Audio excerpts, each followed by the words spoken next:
করিয়া স্মরণ করি, বিশ্ববিহীন বিজনে বসিয়া বরণ করি।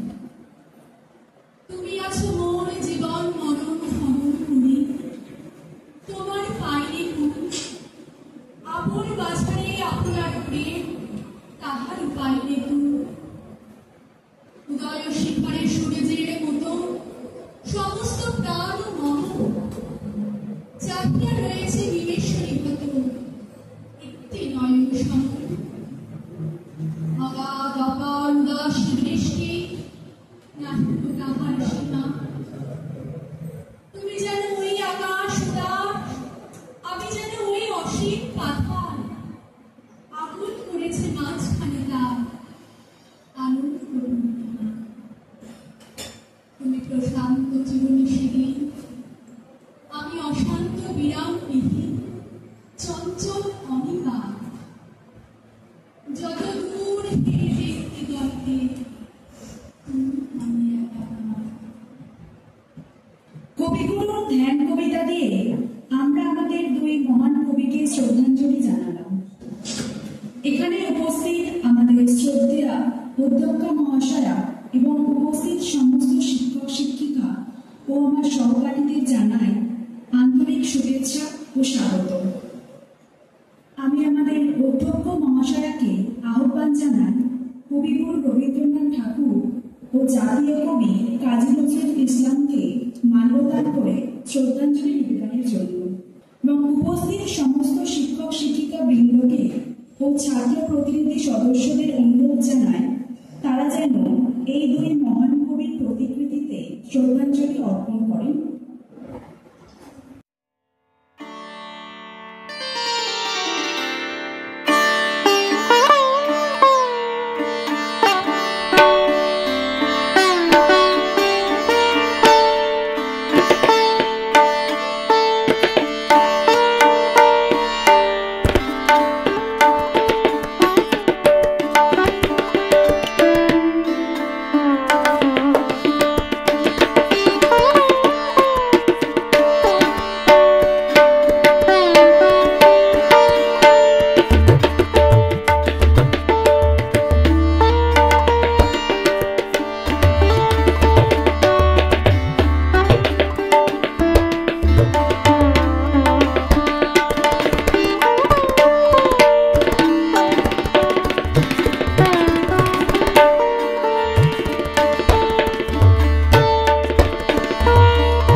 অনুষ্ঠানের শিরোনাম শান্তির বাণী, অত্যন্ত প্রাসঙ্গিক।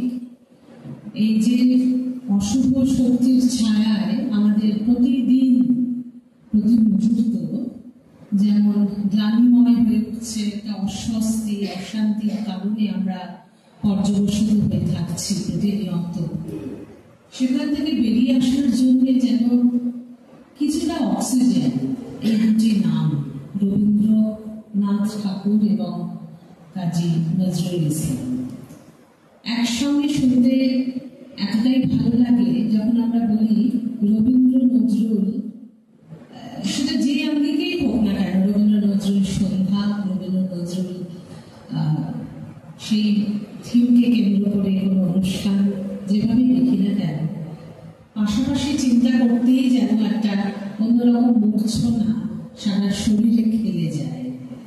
ছোটবেলা থেকেই তো আমরা লালন করে আসি এই ভাবনাকে, সেই ভাবনার পরিণত রূপ, তার বিকাশ এবং প্রকাশ যখন দেখতে পাই আমাদের পরবর্তী প্রজন্মের সাথে সাথে চলেছে, তখন সেটা সত্যিই আমাদের আনন্দ দেয়। আজকে দুর্দাও তার ব্যতিক্রম নয়। আজকে আমার অতি প্রিয় ছাত্রছাত্রীরা তারা এই শান্তির বাড়ি শিরোনামের আঙ্গিকে রবীন্দ্র নজরুল জন্মোৎসব পালন, উৎসব বই আর কিছু নয়। আমরা যেরকম জানি যে বৈশাখ মাসে যেরকম বৈশাখী মেলা বা অন্য অনেক কিছু হয়ে থাকে, কিন্তু এই রবীন্দ্র নজরুল তাদের জন্মোৎসব এটা যেন মহোৎসব রূপে আমাদের কাছে ধরা দেয়। কখন 25শে বৈশাখ আসবে, কবে বা 11ই জ্যৈষ্ঠ আসবে, সেই প্রতীক্ষায় আমরা থাকি।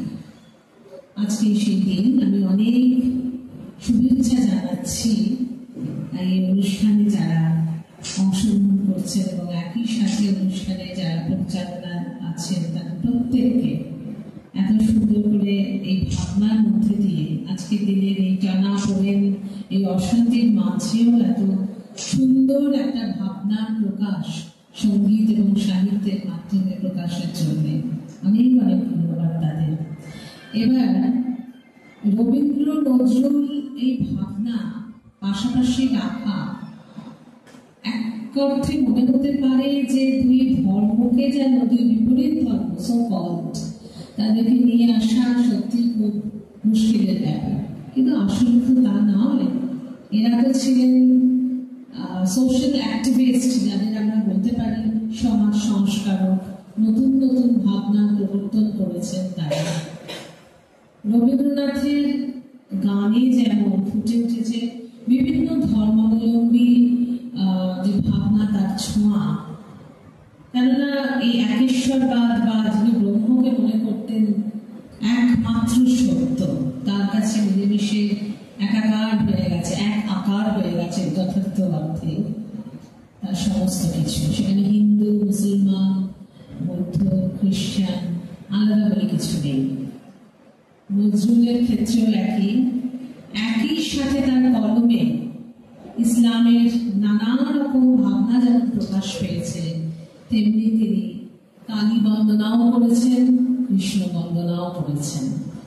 এবং মূলত সেই কালী এবং কৃষ্ণের সেই ভাবনা তার প্রকাশ যেন মুক্ত হয়ে উঠেছে তার সেই সৃষ্টিতে।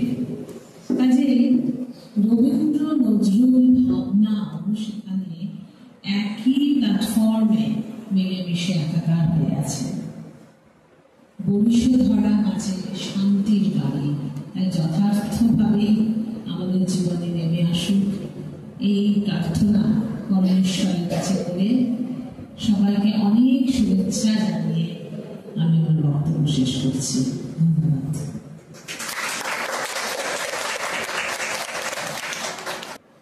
প্রথমেই আমরা পুরস্কার তুলে দেব আবৃত্তি প্রতিযোগিতা, রিসাইটেশন কম্পিটিশন। এখানে আমরা একটি পুরস্কার দিচ্ছি স্বস্তিকা দত্ত। স্বস্তিকা দত্ত কবিতা, স্বস্তিকাকে দেওয়া হচ্ছে প্রিয় সংগ্রহ কবিতা। পরবর্তী পুরস্কার সৃজনাত্মক রচনা, ক্রিয়েটিভ রাইটিং, যে প্রথম হয়েছে বিএড ফার্স্ট সেমিস্টারের অদ্রিজা ঘোষ। ঠিক বিতোষক ভট্টাচার্যের সম্পাদনায় হ্যামলেট।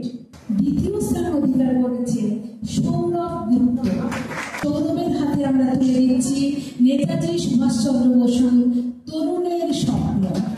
শ্রমিক মিত্র, বিএড ফার্স্ট সেমিস্টার। তৃতীয় স্থান অধিকার করেছে শ্রমিক মিত্র, বিএড ফার্স্ট সেমিস্টার।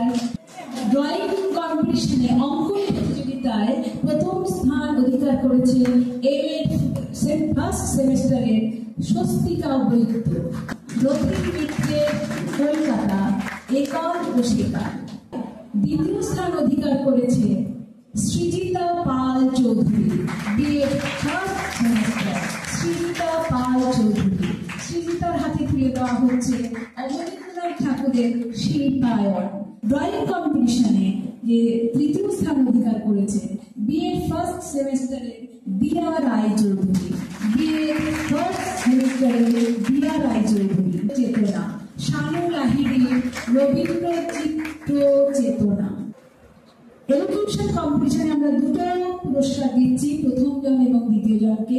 প্রথম স্থান অধিকার করেছে এমএ ফার্স্ট সেমিস্টারের অনুমিতা সেনগুপ্ত। অনুমিতা সেনগুপ্ত। এডুকেশন কম্পিটিশনে দ্বিতীয় স্থান অধিকার করেছে বিএ ফার্স্ট সেমিস্টারে সঞ্চিতা রায়। বিএ ফার্স্ট সেমিস্টারে সঞ্চিতা রায়। সঞ্চিতাকে দেওয়া হচ্ছে অশোক কুমার মুখোপাধ্যায়ের টেগার্টের আন্দামান ডায়েরি। টেগার্টের আন্দামান ডায়েরি। সঙ্গীত প্রতিযোগিতায় যাকে আমরা পুরস্কৃত করছি সৌরভ গুপ্ত। সৌরভ গুপ্ত এমএ থার্ড সেমিস্টার। বিশ্বনাথ রায়ের বাংলা লোকনাট্য, নাটক ও রঙ্গমঞ্চ। সঙ্গীতে বিশেষ পুরস্কার যেটা আমাদের প্রিন্সিপাল ম্যাডামের তরফ থেকে দেওয়া হচ্ছে সেটা আমাদের বিএ ফার্স্ট সেমিস্টারের বিশ্বশ্রী পাল। বিশ্বশ্রীকে ম্যাডামের তরফ থেকে পুরস্কৃত করা হচ্ছে। বিশ্বশ্রীর হাতে তুলে দেওয়া হচ্ছে কাকলি রায়ের জীবন জুড়ে গান। নৃত্য প্রতিযোগিতায় আমাদের যাকে পুরস্কৃত করা হচ্ছে সঞ্চিতা রায়। বিএ ফার্স্ট সেমিস্টার সঞ্চিতা রায়। সঞ্চিতাকে দেওয়া হচ্ছে শান্তিদেব ঘোষের গুরুদেব রবীন্দ্রনাথ ও আধুনিক ভারতীয় নৃত্য। নৃত্য প্রতিযোগিতায় বিশেষ পুরস্কার আমাদের প্রিন্সিপাল ম্যাডামের তরফ থেকে যাকে দেওয়া হচ্ছে এমএ থার্ড সেমিস্টারের পায়েল হালদার। রবীন্দ্র নৃত্যনাট্য একটি নারীবাদী পাঠ। রবীন্দ্র নৃত্যনাট্য একটি নারীবাদী পাঠ। আমাদের পুরস্কার বিতরণ অনুষ্ঠান এখানে শেষ হলো। পরবর্তী অনুষ্ঠানে আমরা এগিয়ে যাব। বিশ্ব সাহিত্যের দুই উজ্জ্বল নক্ষত্র রবীন্দ্রনাথ ঠাকুর এবং কাজী নজরুল ইসলাম। রবীন্দ্রনাথের রচনায় কখনো ফুটে ওঠে ভালোবাসার বাণী, কখনো ভেসে আসে সমাজের বিধ্বংসী চিত্র। আবার তারই কথায় এবং লেখায় চরম অন্ধকারময় দিনে মনের মধ্যে জ্বলে ওঠে আশার আলো। অন্যদিকে নজরুলের গানে যেমন আছে বিপ্লবের দৃঢ় চেতনা, তেমনই আছে স্নেহের মায়া, রয়েছে ভক্তি। আজকের এই পুণ্যতিথিতে আপনাদের সকলের উপস্থিতিতে আমরা উদযাপন করব এই দুই মহান মানবের আদর্শকে। তাদের গানে কবিতায় আরো একবার নিজেদের প্রকৃত সংস্কৃতিকে খুঁজে নেব আমরা আমাদের আজকের অনুষ্ঠান শান্তির ও বাড়ির মধ্য দিয়ে।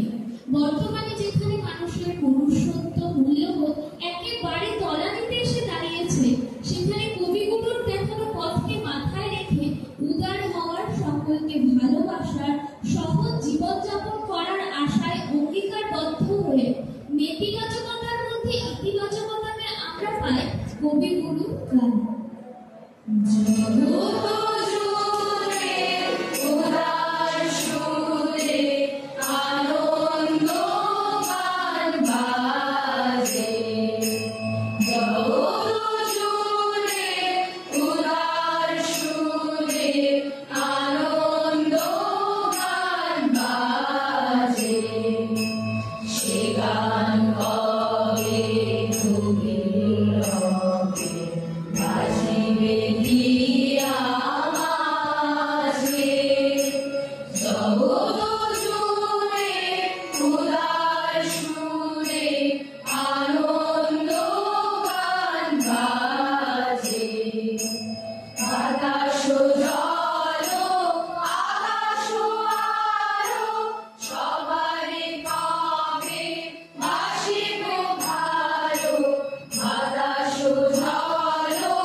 আনন্দ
ধরিবে সব কাজে, আগুনি কবে তোমারি নাম, ধরিবে সব কাজে।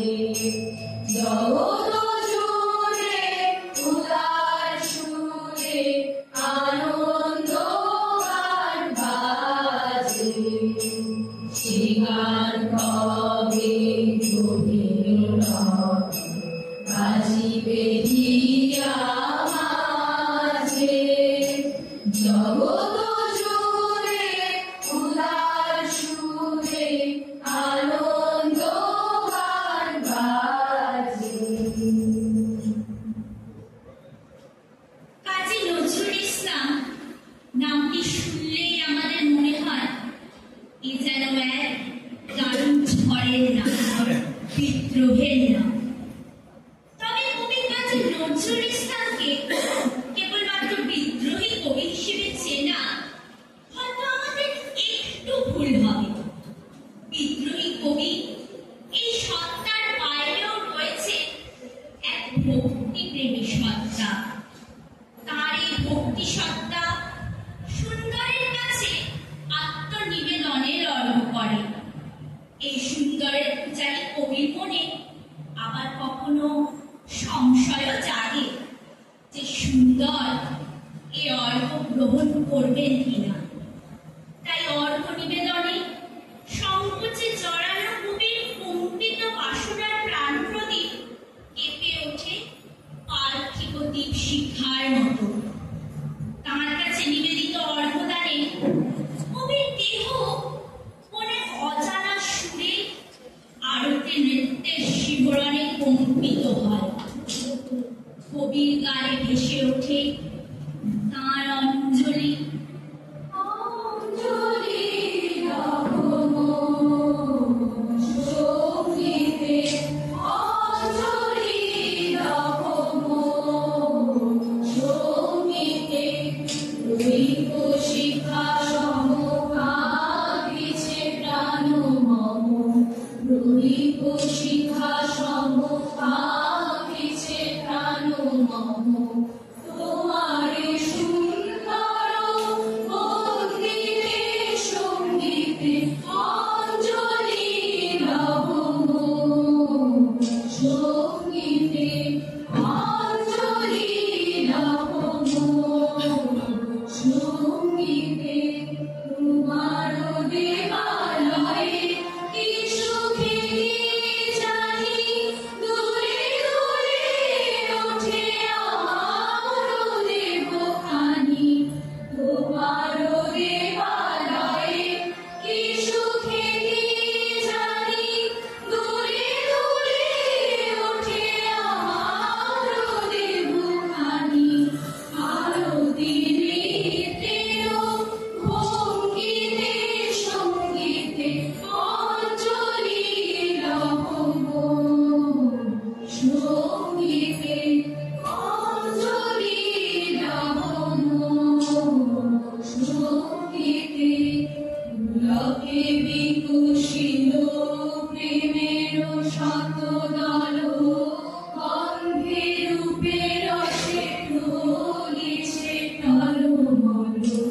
পুলকে বিকশিত প্রেমের শতদল, গন্ধে রূপে রসে ঢলিছে টলমল। তোমার মুখে চাহি আমার বাণী যত, লুটাইয়া পড়ে ঝরা ফুলের মতো। তোমার মুখে চাহি আমার বাণী যত, লুটাইয়া পড়ে ঝরা ফুলের মতো। তোমার পদতল রঞ্জিতে সঙ্গীতে, অঞ্জলি রাখব সঙ্গীতে, অঞ্জলি রাখব, অঞ্জলি রাখব, অঞ্জলি রাখব সঙ্গীতে।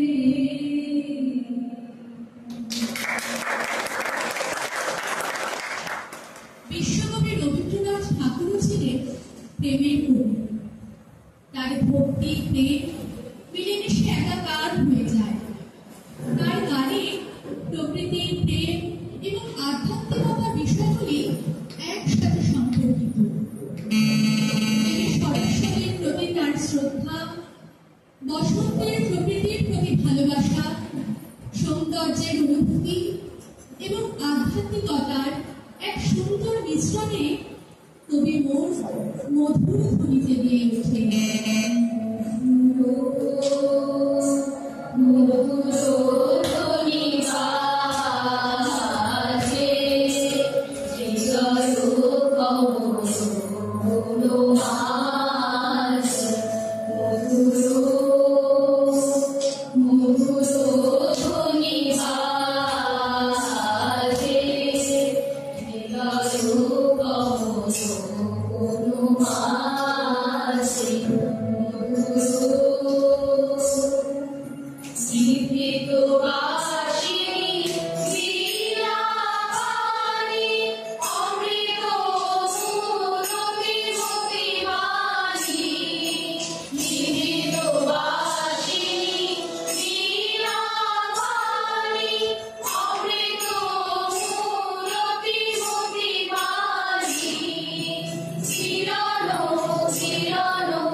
লজ্জা ও লাঞ্ছনা বর্বরতার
বেশি, জ্ঞানের আলো কানো। রবীন্দ্রনাথ এবং নজরুল প্রায় বিপরীত সীমান্তের মানুষ হলেও ধর্মবিদ্বেষ এবং জাতীয় সংক্রান্ত যে কোনো দাঙ্গার তীব্র বিরোধিতা করেছেন দুজন। নজরুল ইসলাম প্রচলিত ধর্মের ভেদাভেদ ভুলে মানবতার জয়গান দিয়েছে। তার কবিতায় তিনি বলেছেন, মানুষের চেয়ে বড় কিছু নাই, নহে কিছু মহিয়ান। ধর্ম কোনোদিনই রবীন্দ্রনাথ এবং নজরুলকে তাদের মূল্যবোধের থেকে বিচ্যুত করতে পারে। নজরুল কবিগুরুর থেকে 38 বছরের ছোট হলেও তাই হয়তো সবসময় সমর্থন পেয়েছেন কবিগুরু।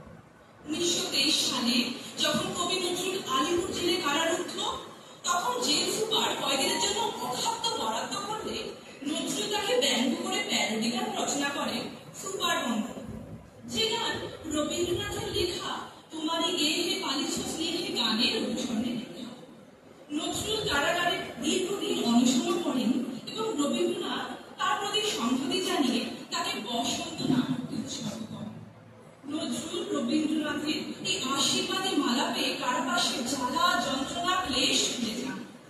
বাঙালি ঐতিহ্যে প্রধান যে দুটি ধারা, হিন্দু ও মুসলিম, তার সমান্তরাল উপস্থিতি এবং মিশ্রণ ঘটেছিল নজরুল ইসলামের সাহিত্য কর্মে, সঙ্গীত সৃষ্টিতে এবং জীবনযাত্রায়। নজরুল ছিলেন সব ধর্মীয় চেতনার ঊর্ধ্বে, সবার ঊর্ধ্বে তিনি ছিলেন মানবতার। কবিতায় সমাজের কাছে প্রশ্ন ছিল, জাতির নামে জাতি সব জালিয়া ফেলছে জুয়া, জাতির নামে জাতি সব জালিয়া ফেলছে জুয়া। চুলি তোরে যাতে যাবে যা, ছেলের হাতের নয় তো মোয়া, চুলি তোরে যাতে যাবে যা, ছেলের হাতের নয় তো মোয়া। জাতির নামে জাতি সব জালিয়া ফেলছে জুয়া। মুখো চলা হাতের হাড়ি ভাবলি তেরি হাতে যান, তাই তবে করবি তোরা এই জাতিকে একশো খান। এখন দেখিস ভারত জোড়া বুঝে আছে বাসি মরা, এখন দেখিস ভারত জোড়া বুঝে আছে বাসি মরা। যাতে আজ আছে সে যে যাচ্ছে আরে ফুকা হুয়া, জাতির নামে জাতি সব জালিয়া ফেলছে জুয়া। জানিস না কি ধর্ম সে যে বর্ম সমসহছে, কাকে কি আর ভাবতে পারে ছোঁয়াছুঁয়ি ছোট্ট ঢিল। যে যা ধর্ম ঠুনকো এত আজ নয় কাল ভাঙবে সে তো, যে যা ধর্ম ঠুনকো এত আজ নয় কাল ভাঙবে সে তো। জান্নাতে যা জাহান নামে রইবে মানুষ নাই পরোয়া, জাতির নামে জাতি সব জালিয়া ফেলছে জুয়া। বলতে পারিস বিশ্বপিতা ভগবানের কোন সে জাত, কোন ছেলে বেলায় ছোঁয়া অসুচি জগন্নাথ। নারায়ণের জাত যদি নেই তোদের কেন জাতের বালাই, ভগবানের জাত যদি নেই তোদের কেন জাতের বালাই। ছেলের মুখে থুতু দিয়ে মার মুখে দিস ধূপের ধোয়া, ছেলের মুখে থুতু দিয়ে মার মুখে দিস ধূপের ধোয়া। জাতির নামে জাতি সব জালিয়া ফেলছে জুয়া, জাতির নামে জাতি সব জালিয়া ফেলছে জুয়া। চুলি তোরে যাতে যাবে যা, ছেলের হাতের নয় তো মোয়া, চুলি তোরে যাতে যাবে যা, ছেলের হাতের নয় তো মোয়া। জাতির নামে জাতি সব জালিয়া ফেলছে জুয়া, জাতির নামে জাতি সব জালিয়া ফেলছে জুয়া।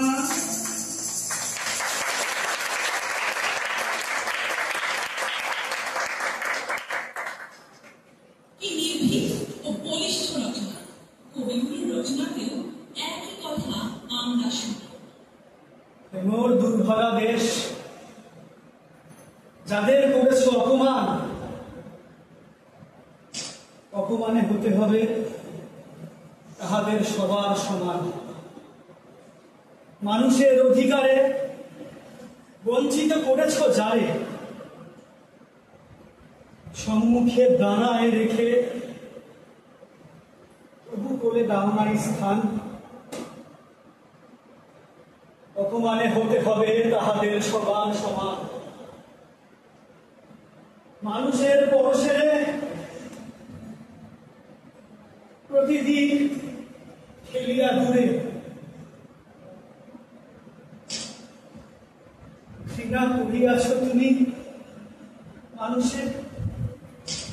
ঠাকুরে বিধাতার রুদ্র রোষে দুর্ভিক্ষের গৃহে বসে সমানভাবে খেতে হবে সকলের সাথে অন্নপান। অপমানে হতে হবে তাহাদের সবার সমান। তোমার আসন হতে যেথায় তাদের দিলে ফেলে সেথায় শক্তিরে তবু নির্বাসন দিলে অবহেলে।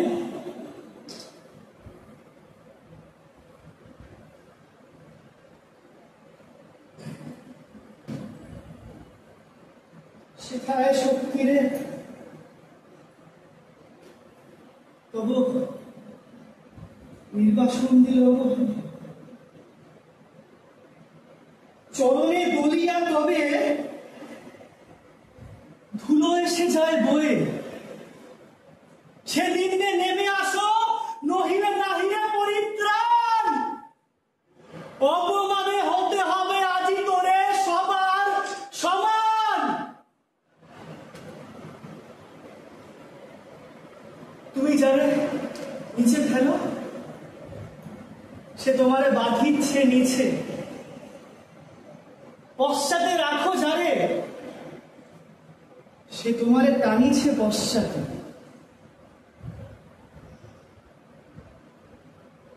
পশ্চাতে রাখো যারে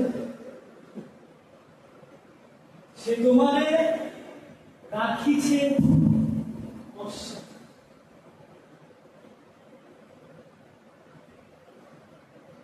দেখিত না তো মৃত্যু দূত দাঁড়াইছে দ্বারে, অভিশাপ আঁকি দিল তোমার জাতির অহংকার। সবারে যদি না ডাকো এখনো সরিয়া থাকো, আপনারে বেঁধে রাখো চৌদিকে জোড়ায় অভিমান। মৃত্যু মাঝে হতে হবে চিতাভস্যে সবার সমান।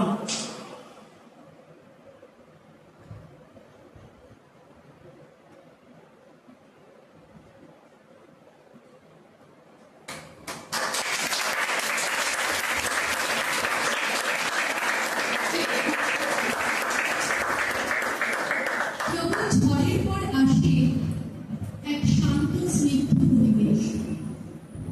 শিবকে অধিকাংশ ক্ষেত্রে ধ্বংসের দেবতা মনে করা হলেও বৈদিক যুগে রুদ্রের দুটি রূপের উল্লেখ পাওয়া যায়। এর একটি সৃষ্টির ধ্বংস, অপরটি সৃষ্টির কল্যাণ। মহাকায় রূপে শিবকে উৎসাহ দেবার জন্য কবি বলেছেন, প্রলয় ছন্দ বিসর্জন দিয়ে সৃষ্টির আনন্দে শিব হয়ে উঠুক নররাজ।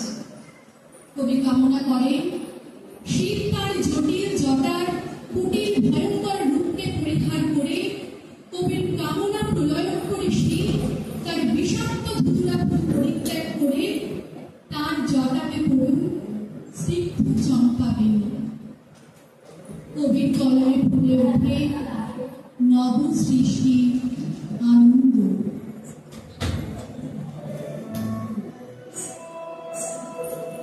Thank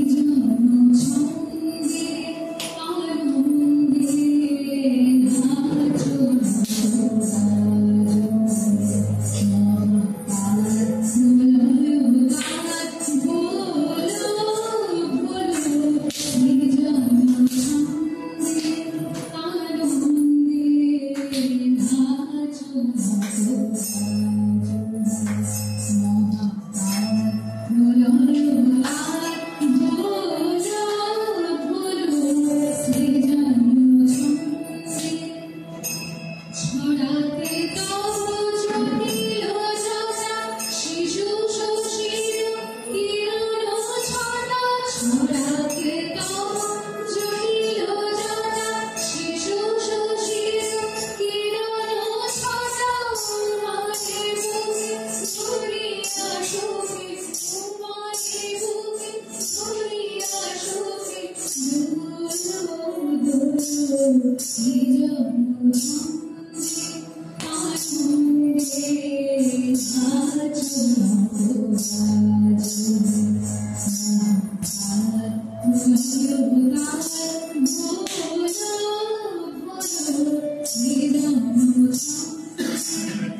কবি নজরুল যেমন ধ্বংসের মধ্যে নবসৃষ্টির স্বপ্ন দেখতেন, ঠিক তেমনই কবিগুরু হাজারো ধ্বংসের মধ্যে দেখতে সুন্দর পৃথিবীর স্বপ্ন।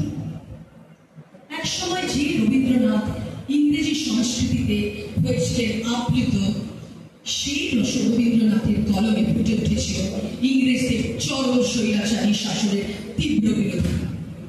দ্বিতীয় বিশ্বযুদ্ধের বিধ্বংসী চেহারা দেখে সভ্যতার সংকট প্রবন্ধে ধিক্কার জানিয়েছে লিখেছিলেন। এমন সময় দেখা দেয় সমস্ত ইউরোপে বর্বরতা কেমন নখদন্ত বিকাশ করে বিস্তার করতে উদ্যত। জীবনের শেষ প্রান্তে এসে কবিগুরু বলেছিলেন আর বুঝেছিলেন পাশ্চাত্য সভ্যতার মজ্জার ভিতর থেকে জাগ্রত হয়ে উঠেছে মানব পীড়নের মহামারী। সেই মহামারী দিগন্ত থেকে দিগন্তে পর্যন্ত বাতাস কলুষিত করে দিয়েছে। তবু এই চরম সংকটের মধ্যে কবিগুরু দেখেছে আশার আলো। তিনি আবারও বিশ্বাস করতে চেয়েছিলেন মানব জাতিকে। বৃদ্ধ রবীন্দ্রনাথের কণ্ঠে বারংবার ধ্বনিত হয়েছে আশাবাদী ধ্বনি। তিনি আশা রেখেছেন মানুষের শুভ চৈতন্যের প্রতি। উপনিষদের বাণী উদ্ধৃত করে তিনি তাই বললেন, অর্ধক্ষৈনদ্ধতে তাবত্ততো ভদ্রাণি পশ্যাত্তি। সাম্য, মৈত্রী, মানব প্রেম তথা মানবিকতার প্রকাশ যেমন নজরুলের সাহিত্যে আছে, তেমনই আছে কবিগুরুর রচনাতে। তাই এই অশান্ত সামাজিক পরিস্থিতির মধ্যেও শান্তির বর্ষণকে আহ্বান জানাতে আমরা গিয়ে উঠি।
Oh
প্রতিটি মননশীল বাঙালির অন্তরে যাদের প্রভাব সব থেকে বেশি, তারা বিশ্ববরেণ্য বহুমুখী প্রতিভার অধিকারী বিশ্বকবি রবীন্দ্রনাথ ঠাকুর ও বিদ্রোহী কবি কাজী নজরুল ইসলাম। এদের প্রতিভার বিরল ভিত্তি কোনো দেশকালে গণ্ডিতে আবদ্ধ নয়। এরা একাধারে কবি, নাট্যকার, অভিনেতা, গীতিকার, সুরকার, গল্পকার, প্রবন্ধকার, ঔপন্যাসিক, রবীন্দ্রনাথ চিত্রশিল্পীও। এরা সর্বতভাবে একজন শিক্ষক, শিক্ষাবিদ।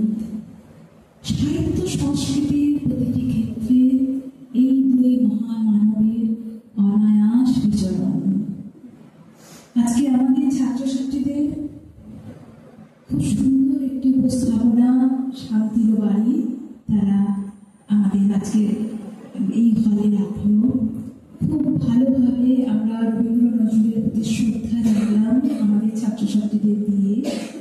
আমরা প্রত্যেকেই এই কলেজে আমাদের অনুষ্ঠানের সমাপ্তি ঘটবে আমাদের জাতীয় সঙ্গীত।